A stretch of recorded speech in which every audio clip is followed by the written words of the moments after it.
सबसे पहले बहुत बहुत धन्यवाद आप सभी लोगों का जिन लोगों ने वियतनाम सीरीज़ को काफ़ी सपोर्ट किया, काफ़ी प्यार दिया और काफ़ी लोग जुड़े हैं मेरे चैनल से वियतनाम सीरीज़ के अपलोड होने के बाद ही। बहुत सारे लोगों ने काफ़ी सारे सवाल पूछे, उनमें से काफ़ी सारे सवाल काफ़ी कॉमन हैं। इस वीडियो के माध्यम से मैं उन्हीं सवालों के जवाब देने की कोशिश करूंगा, क्योंकि काफ़ी लोगों ने मुझसे बोला था कि जो सवाल कॉमन है उन सवालों के जवाब वीडियो में दीजिए, इसलिए ये वाला वीडियो मैं बना रहा हूँ, आप लोगों से शेयर कर रहा हूँ उन सारे कॉमन सवालों के जवाब। हाय, मेरा नाम है सौरभ और आपका एक बार फिर से स्वागत है वॉन्डरिंग मॉन्क पे। तो चलिए शुरू करते हैं वियतनाम से जुड़े हुए सारे सवालों और उनके जवाबों का सिलसिला।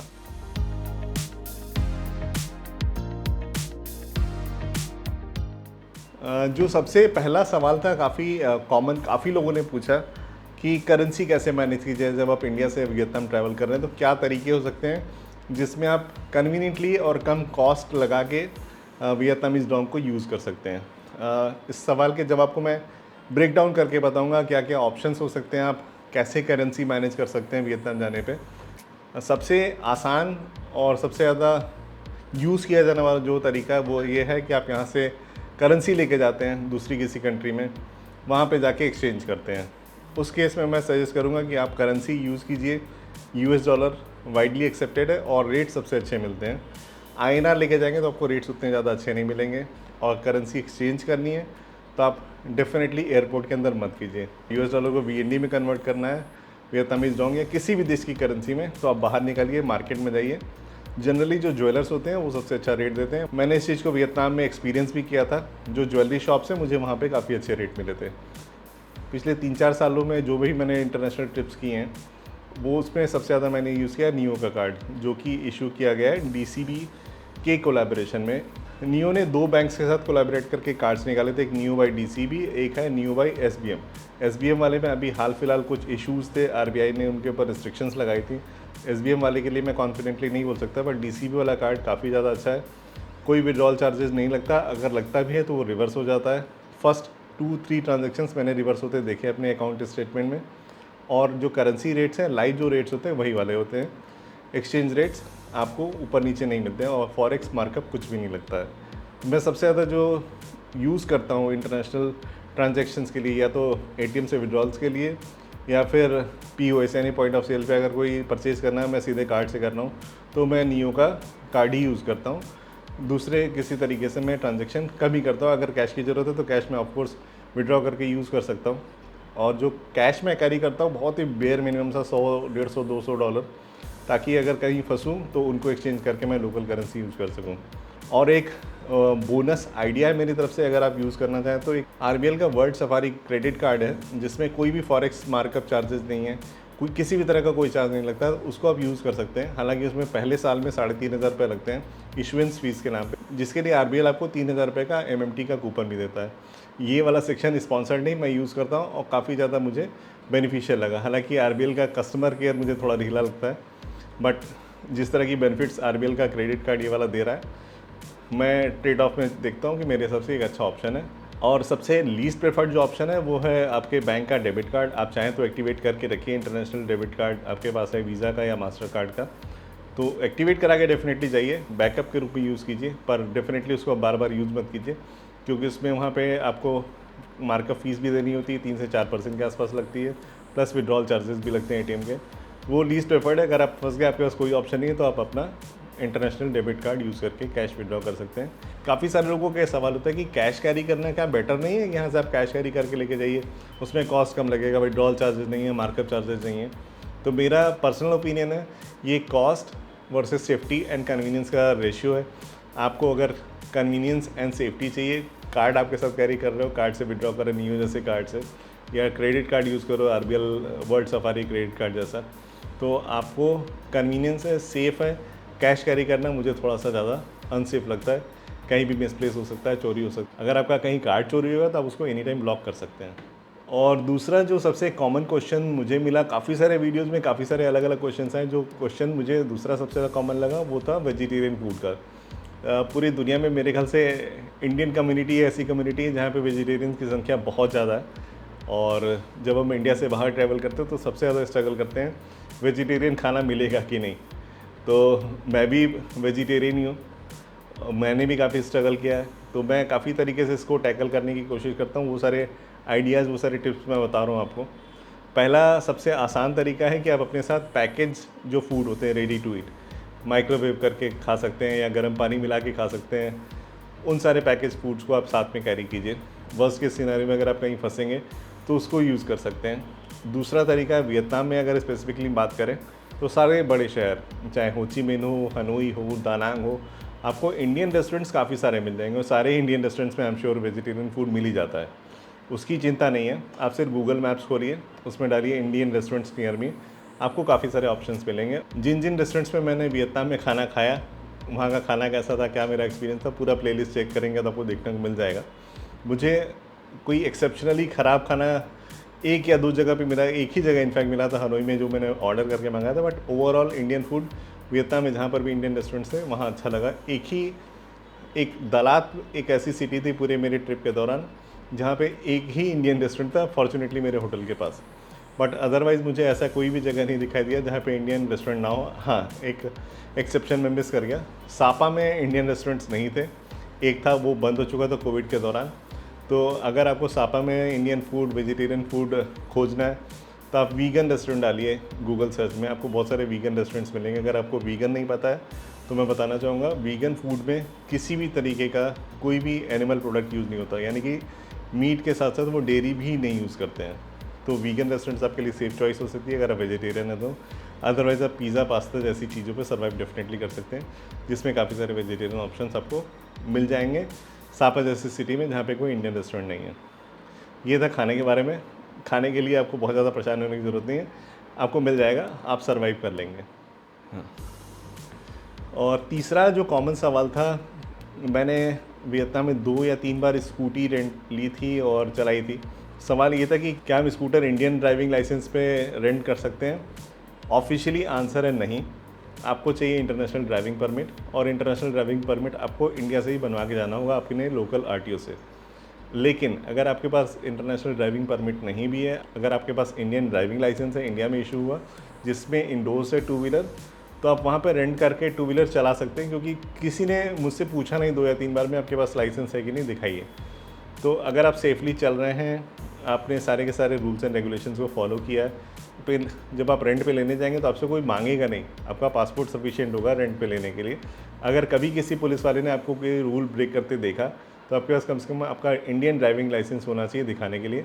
बट हाँ, मैं आपको स्ट्रांगली रिकमेंड करूँगा कि अगर आप वियतनाम में टू व्हीलर चलाना चाहते हैं, ऑफिशियली आप आईडीपी यानी कि इंटरनेशनल ड्राइविंग परमिट अपने साथ कैरी कीजिए। नेक्स्ट क्वेश्चन जो है वो क्लूक के ऊपर है।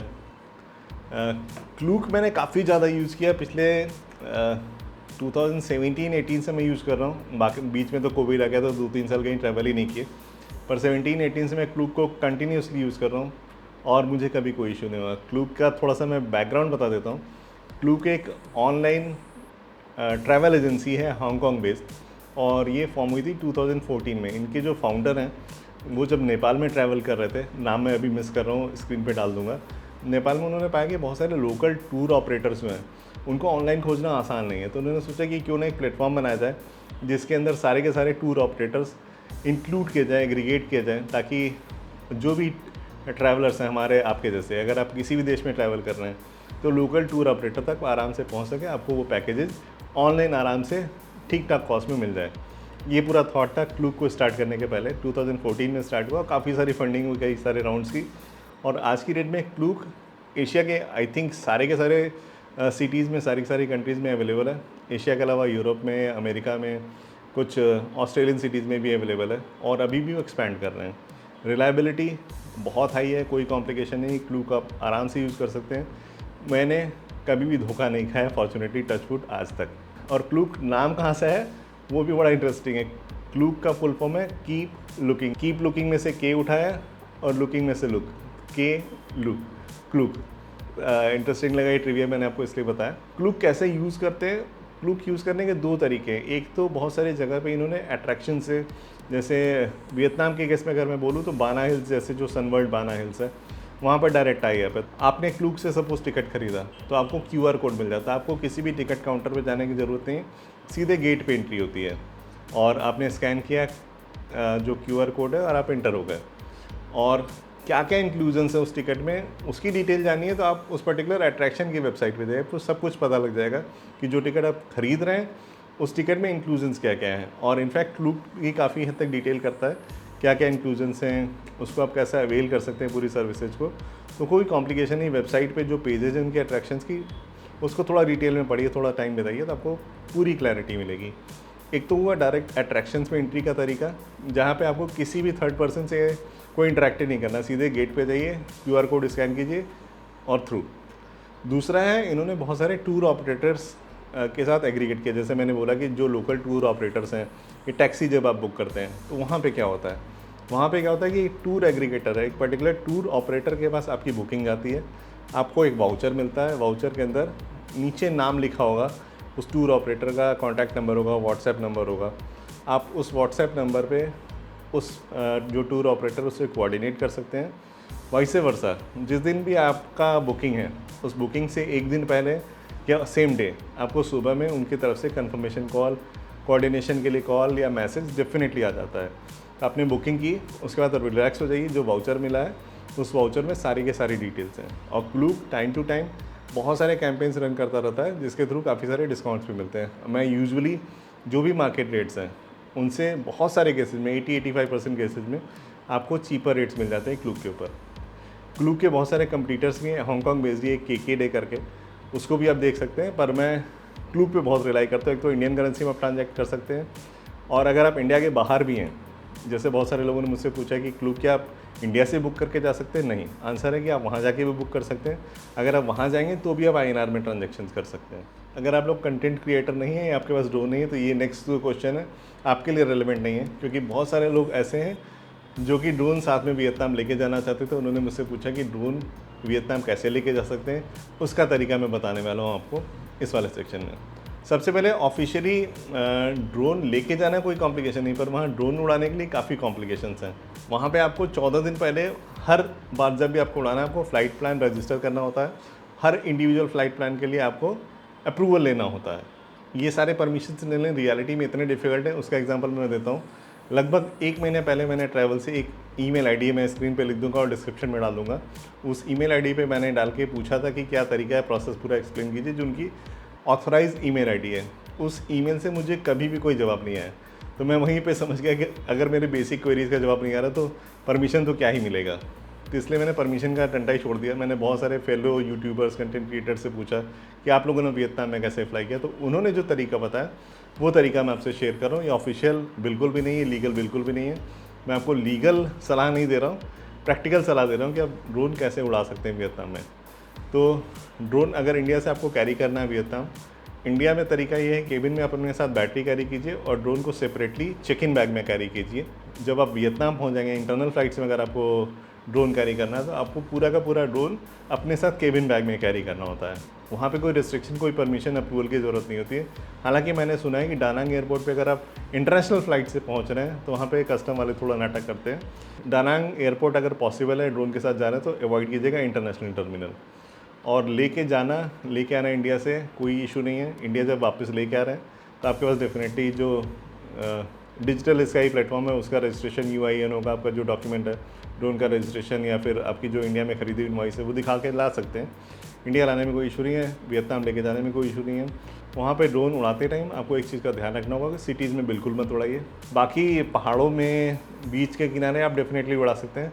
लोकल से एक बार फिर भी वहाँ पूछ लीजिए, कोई प्रीमाइसेस जैसे बाना हिल्स है या सापा है, वहाँ पे लोगों से पूछ के आप उड़ा सकते हैं। कई जगह पे लोगों ने मना किया था, जैसे सापा में मुझे जो सन वर्ल्ड सापा है ऊपर फांसीपान, वहाँ मना किया था, तो वहाँ मैंने नहीं उड़ाया था।